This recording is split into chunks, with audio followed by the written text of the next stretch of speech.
جائے نماز پر بکری پیشاب کر دے تو اس کا کیا حکم ہے؟ چونکہ ایک سوال ہے، جائے نماز مسجد پر 2 ماہ سے کم عمر کے بکری کے بچے نے پیشاب کیا۔ اس وقت ایک صاحب نماز پڑھ رہے تھے۔ نماز پڑھنے والے صاحب کا کہنا ہے یہ 1-2 دن قبل کا واقعہ ہے، ہم نے اس جائے نماز کو اور جائے نماز نکال کر اس کی جگہ کو دھویا ہے۔ اس سلسلے میں بتائیں کیا بکری کے بچے کا پیشاب ناپاک ہے؟ جس نے اس جائے نماز پر نماز پڑھی کیا اس کی نماز قبول ہوگی یا نہیں؟ تو آپ جواب سماعت فرمائیں۔ بکری کا پیشاب بھی ناپاک ہے، خواہ وہ 2 ماہ ہی کا کیوں نہ ہو، کیونکہ رسول اللہ صلی اللہ علیہ وسلم نے مطلقاً پیشاب سے بچنے کا حکم فرما دیا ہے۔ نمبر 1، حلال اور حرام جانوروں میں صرف اس قدر فرق ہے کہ حرام جانوروں کا پیشاب نجاست غلیظہ ہے اور حلال جانور جس میں بکری بھی داخل ہے امام ابو یوسف رحمۃ اللہ علیہ اور امام محمد رحمۃ اللہ علیہ کے نزدیک نجاست خفیفہ یعنی کمتر درجے کی نجاست ہے اور اسی پر فتویٰ ہے۔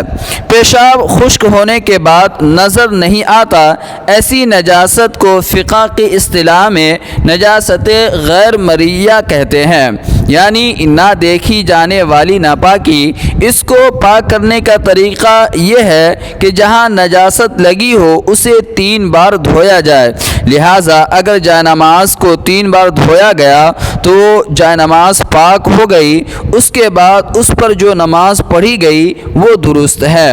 جہاں تک اس زمین کی بات ہے تو وہ زمین بھی پاک ہے، اور جہاں خشک ہونے کی بات ہے تو خشک ہونے کی حالت میں بھی وہ پاک ہو جاتا ہے، بشرطے کہ اس جگہ نجاست کی بو باقی نہ رہے۔ ہاں، جن لوگوں نے جائے نماز دھلنے سے پہلے نماز ادا کی اور بکری کا پیشاب جائے نماز کے اس حصے پر رہا ہو جہاں اعضائے سجدہ رکھے جاتے ہیں تو ان کو نماز لوٹا لینی چاہیے۔ جن حضرات کو علم نہ ہونے پائے، امید ہے کہ خدائے کریم ان کی اس نماز کو قبول فرمائیں گے۔